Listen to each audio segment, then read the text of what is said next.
பறக்கின்ற அம்மளவான பெருமானுடைய திருவருளை சிந்தித்து வண்ணமாக எல்லா வல்ல பெருமானுடைய அருளை சிந்தித்து ஆண்டுக்கு 6 முறை திருமஞ்சனம் காணுகின்ற திரு ஆடவாள பெருமானுடைய திருவருளை சிந்தித்து மாசி திங்கள் விசாக நட்சத்திரத்தில் பெருமானுக்கு விசேஷமான நாளிலே செய்யக்கூடிய திருவாதிரை சுவாமியோட தரிசனத்துக்காக பக்தர்கள் அத்தனை பேரும் சுவாமியை சிந்தித்து பிரார்த்தனை பண்ணிக்கிறது. ஆண்டுக்கு 6 முறை மட்டுமே நடக்கக்கூடிய திருமஞ்சனத்துல விசாகத்துல நடக்கக்கூடிய விசேஷமான திருமஞ்சனம் ஆசையில் நடக்கக்கூடியது.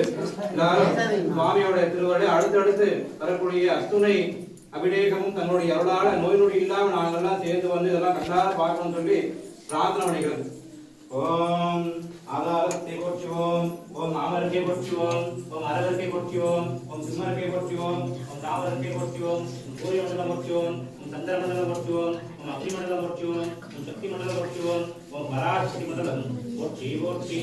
ஓம் மாறுகின்ற எண்ணெய் மயக்கிடும் மஞ்சப்புடலையின் வழிகத்தமுதே ஊரேன்றோ என்னுள் இழப்புறம் ஜோதியுள்ளவா காண வந்தருளாய் கேரளின் தெளிவேஸ்வர பெருமானே திருப்பெரும் துறையுரை சிவனே இருளா பதிவுகள் யாவையும் கடந்து இன்பமே என்னுடைய பெருமானே இருந்தனே